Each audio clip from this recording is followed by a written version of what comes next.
dalam usianya yang masih muda, setidaknya ada 150 gereja yang sudah dibangun dan direnovasi.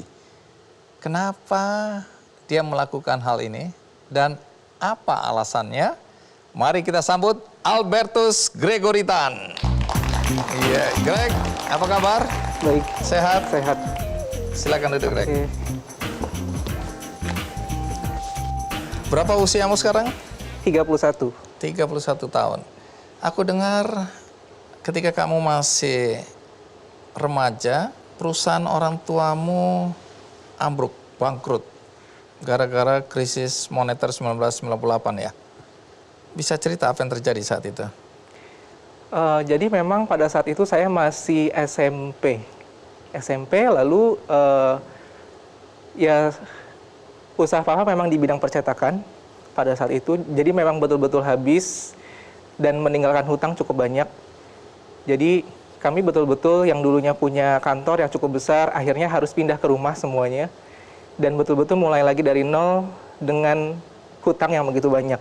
Jadi betul-betul yang awalnya ada benar-benar habis bahkan minus saat itu. Jadi saat itu saya masih SMP, bahkan untuk membayar uang sekolah saya pada saat itu yang mungkin sebelumnya lancar, sekarang orang tua harus berjuang dan berpikir bagaimana si Greg ini bisa melanjutkan sekolah pada saat itu. Jadi kehidupan sejak itu mulai sulit bagi kamu? Kalau dibilang sulit sebenarnya untuk saya tidak terlalu, karena ya memang saya sejak dulu juga tidak hidup dengan kemewahan, dalam arti ya saya tetap menyesuaikan dengan apa yang ada, menerima apa yang ada, dan ya sederhana aja semuanya gitu. Jadi meskipun kondisi orang tua pada saat itu sulit, saya merasa tidak ada yang luar biasa yang terjadi. Jadi ya saya tetap menerima apapun keadaan orang tua pada saat itu, apapun keadaan ekonomi pada saat itu, saya tetap belajar untuk tetap bersyukur ya gitu. Karena ya memang sejak dulu, sejak masih sukses lah bisa dibilang, jadi orang tua sangat sibuk bekerja, jadi mungkin ya kurang memberikan waktu dan perhatian kepada keluarga pada saat itu. Tetapi sejak peristiwa itu banyak perubahan yang terjadi, terutama perubahan yang lebih baik pastinya. Jadi ya semuanya betul-betul seperti harus menata lagi semua dari awal. Dan kalau saya boleh flashback ke belakang, saya sangat bersyukur bahwa saya mengalami itu di dalam keluarga. Karena kemudian dalam keluarga ayah lebih banyak di rumah, Betul. kemudian bisa bersama-sama kalian. Iya. Nah, hari ini aku undang kamu karena aku dengar kamu menginisiasi pembangunan gereja-gereja, renovasi gereja-gereja, ya. Bahkan katanya sampai 150 gereja sampai hari ini. Ya. Itu di mana saja itu? Sudah merata sih, dari Sumatera sampai ke Papua, itu semuanya ada. Dan memang bulan Agustus ini memang tepat 150 gereja bulan ini. Oke, stop sampai di situ karena pasti semua penonton ingin tahu juga dari mana gagasan untuk membangun dan merenovasi gereja ya. Apakah kamu adalah anak muda yang religius waktu itu sehingga kamu kemudian terpikirkan untuk membantu gereja, dan gereja apa yang kamu bantu? Tapi nanti ceritanya, sekarang kita lihat dulu tayangan berikut ini.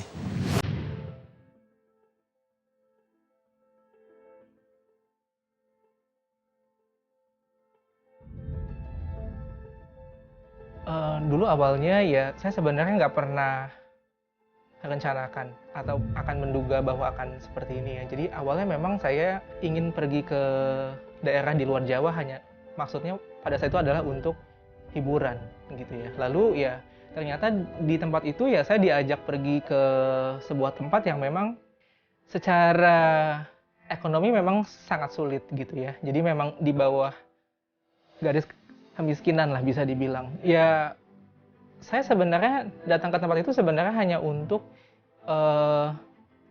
membantu seorang pastor untuk melayani umat yang ada di sana awalnya. Hanya ternyata pengalaman itu sangat menyentuh dan membekas ya untuk diri saya. Lalu ketika memang tiba saat waktunya saya di hari Minggu saya harus datang ke gereja di tempat itu, saya agak takjub, sangat takjub bahkan, karena saya melihat Gereja itu seperti kandang hewan ya. Berlantai tanah, berlumpur pasti kalau hujan pasti bocor. Dindingnya papan-papan yang ditempel-tempel dan sebagian sudah bolong gitu ya, sudah keropos. Atapnya bocor gitu. Lalu ya bangkunya itu ya bukan bangku papan gitu yang memang hanya dipaku seadanya gitu.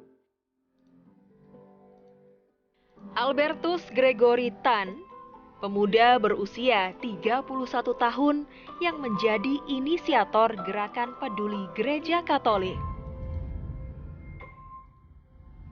Gerakannya ini sudah dimulai sejak tahun 2011 dengan menggalang dana di media sosial untuk membangun gereja-gereja di wilayah terpencil di Indonesia.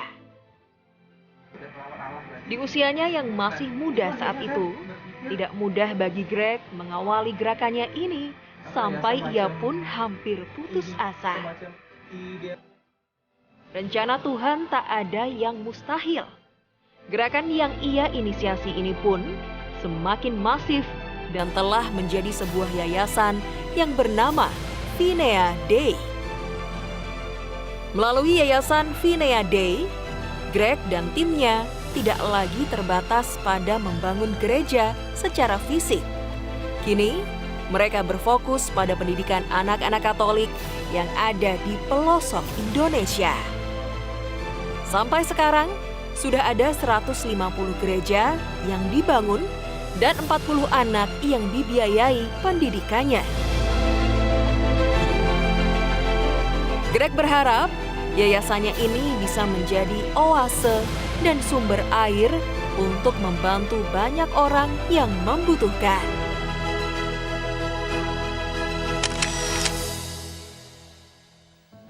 Jadi semua berawal ketika kamu datang ke daerah mana itu? Sumatera Utara. Sumatera Utara, kemudian kamu melihat kondisi gereja di sana, dan itulah awal hatimu tersentuh. Iya, betul. Tapi kehidupan religimu sebelum itu bagaimana? Saya merasa Tuhan itu ada, tetapi saya tidak merasakan bahwa Dia tuh bekerja gitu. Jadi seperti hanya sekadar doktrin bahwa Tuhan tuh ada pada saat itu. Ini Jadi, tahun berapa ketika kamu ke Sumatera itu? tahun 2010 bulan Agustus. Jadi itu awal baru kamu mulai merasa ada Tuhan lah paling tidak ya dalam hatimu. Iya. Terus apa yang kamu lakukan setelah itu? Saat itu saya sebenarnya hanya iseng. Saya unggah semua foto-foto perjalanan saya di halaman Facebook saya pada waktu itu. Lalu sebenarnya setelah pulang itu saya merasa ada dorongan yang sangat kuat untuk saya harus membantu, harus berbuat sesuatu. Hanya saya nggak tahu gimana caranya saya bisa membantu orang-orang yang ada di tempat itu. Karena saya saat itu juga masih mahasiswa, saya nggak punya penghasilan. Jadi ya saya nggak tahu gimana caranya, hanya saya minta sama Tuhan, ya kalau memang ini adalah jalan dan kehendak dari yang di atas, dari Tuhan sendiri, saya percaya pasti akan diberi jalan apapun caranya. Jadi saya iseng, saya unggah semua foto-foto perjalanan saya, lalu ada beberapa teman gitu yang iseng bertanya gitu, itu bangunan apa? Saya bilang bahwa itu sebuah gereja. Lalu orang-orang itu kan pasti terkejut, loh kok seperti itu gitu. Nah, lalu mereka menyampaikan gimana ya caranya saya bisa berpartisipasi, bisa membantu. Nah, ide awalnya sih dari situ, bahwa saya melihat ternyata media sosial ini bisa dipakai sedemikian rupa untuk menggalang solidaritas. Jadi saya memulai betul-betul dari nol, saya mulai istilahnya minta sumbangan lah ya pada saat itu, tahun 2011, lewat sosial media. Lewat Facebook pada waktu itu. Jadi betul-betul dari nol, orang sih awalnya nggak ada yang percaya. Karena buat mereka pada saat itu kan juga platform digital juga belum ada. Jadi sesuatu yang betul-betul tabu ketika orang meminta donasi, sumbangan itu lewat media sosial di mana kita nggak saling kenal. Kita nggak tahu apakah betul seperti itu keadaan atau enggak gitu ya. Jadi ya yang saya dapatkan pada saat itu ya hanya kecaman, fitnah. Oh, jadi kamu dicurigain juga waktu itu awal-awalnya ya? Pastinya, ya. Tapi ada juga yang membantu? Ada yang percaya? Setelah sekian bulan, nggak ada seorang pun yang percaya. Jadi awal-awalnya tidak ada satupun yang mau bantu kamu? Nggak ada yang mau bantu. Jadi lebih banyak kayak Cuma komentar kasihan, betul, gitu, oh iya tapi kasihan. berdonasi gitu. enggak? Iya, enggak. Jadi lebih ke saya doakan ya. Jadi lebih banyak seperti itu. Atau bahkan lebih banyak yang mengatakan itu tidak mungkin gitu. Oh, oke. Jadi Gitu, dianggap jadi, iya. kamu bohong. Iya. Lalu bagaimana kamu akhirnya tidak bisa membantu gereja itu tadi? Jadi setelah saya mencoba untuk menggalang donasi lewat media sosial itu dan saya melihat nggak ada satu orang pun yang yakin dan percaya kepada saya sebenarnya sudah berpikir saat itu, sudahlah saya stop aja. Karena saya pikir saya hanya buang-buang waktu dan mungkin ya memang saya nggak dipanggil untuk melakukan ini pada saat itu. Jadi saya pikir sudahlah saya stop aja. Tapi di tengah keputusasaan itu, tiba-tiba sebuah pesan masuk ke dalam kotak surat Facebook lah ya bisa bilang, ke dalam inbox. Iya. Dan itu seorang ibu dari Amerika Serikat. Dan dia mengatakan begini, apakah yang kamu posting itu benar? Jika memang benar, saya ingin mengirimkan sedikit donasi saya untuk kamu, begitu. Lalu akhirnya saya kirimkan alamat rumah saya pada saat itu, karena dia bilang saya akan kirim sedikit modal awal untuk kamu bisa membangun gereja. Iya, jadi akhirnya saya kirim alamat saya tulis di situ. Saya kira itu hanya sekedar apa ya, bisa dibilang berbasa-basi lah, mungkin hanya bercanda gitu. Ternyata betul-betul dia kirim uang ke rumah saya dalam bentuk pos, dan itu saya bawa sampai sekarang. Ngirim uang lewat pos? Iya. Berapa nilainya? $1, $1 pada saat itu. Apa maksudnya ini ya? Iya, jadi setelah saya terima uang itu saya sebenarnya agak takjub, tapi juga saya agak merasa seperti ditarik ulur gitu ya secara perasaan, karena buat saya uang $1 mungkin saat itu setara 10.000, saya mau buat apa dengan uang 10.000 gitu. Saya ya apa sih artinya 10.000 rupiah pada saat itu. Cuma ternyata seperti ada pintu lain yang dibuka, dalam arti ternyata dari sekian banyak orang yang tidak percaya kepada saya, ada loh orang yang mulai menaruh kepercayaan. Walaupun $1. $1. Pekerjaanmu apa? Saya banker, Bang Andi. Oke. Di sebuah bank swasta. Selama 2 tahun penuh saya berjualan gorengan setiap hari. Di teman-temanmu di kampus? Iya, di kelas. Kamu nggak malu itu?